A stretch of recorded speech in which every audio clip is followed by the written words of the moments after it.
పప్పు పప్పు పప్పు పప్పు ఎగ్ పప్పు పప్పు పప్పు తాడేపల్లి ప్యాలెస్ లో పగిలింది పప్పు జగనన్న కొంపకే ఎసరెట్టింది పప్పు మరే ఎగ్ పప్పు అంటే మామూలుది కాదు ఒక్కరొక్క అనిపించేస్తుంది ఒక్కొక్కడితో.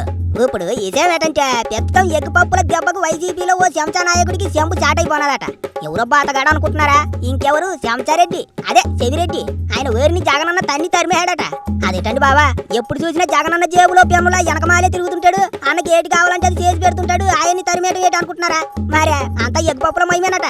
చెవిరెడ్డి ఇక నీ సేవలు చాలు గాని ఎల్లి నీ సొంత నియోజకవర్గంలో ఎవరో చక్కబెట్టుకో, అవసరం ఉన్నప్పుడు నేనే పిలిపించి మాట్లాడతాను మోహం మీద చెప్పి పంపించాడట జగనన్నయ్య. కనీసం అపాయింట్మెంట్ కూడా ఇవ్వటం లేదట బావా. అసలు ఇంటి వైపు రావద్దని మరి చెప్పాడట.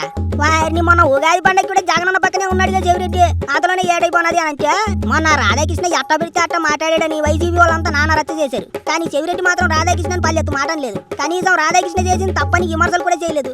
అదిగో అక్కడ మండిందట జగనన్నకు. నా పక్కనే ఉంటూ నా ఇంట్లో ఎగ్ పప్పులు తింటూ ఆ రాధాకృష్ణని ఏటి అనవా, చిన్ని మొహం నాకు జీవించకు, ఎల్లు ఎల్లో అని జయం సినిమాలో హీరోయిన్ మాదిరిగా డైలాగులు కొట్టి బయటికి గెంటేయాడట. ఈ ఒక్క కారణంతోనే కాదు, చెవిరెడ్డి మీద ఉన్న పాత కోపం అంతా బయటికి తీసాడట జగనన్నయ్య. అందులో పెద్ద ఈజం ఎగ్ పప్పుల వ్యవహారమే.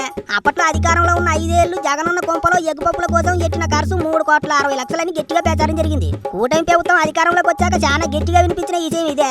అదిగా ఆ ఎగ్ పప్పుల కథ అంతా నడిపించింది చెవిరెడ్డి అన్నట. అప్పట్లో ముఖ్యమంత్రి ఆఫీసులో భోజనాల కాంట్రాక్ట్ పట్టుకుంది చెవిరెడ్డి. ప్లేట్ భోజనానికి అది వరకు 200 ఖర్చు అయితే అయ్యగారు రాగానే దాన్ని 1000 రూపాయలు చేశాడట. ఈజేం బయటికి రాకుండా ఆ ఖర్చు మొత్తం ఎగ్ పప్పుల రూపంలోకి మార్చారట.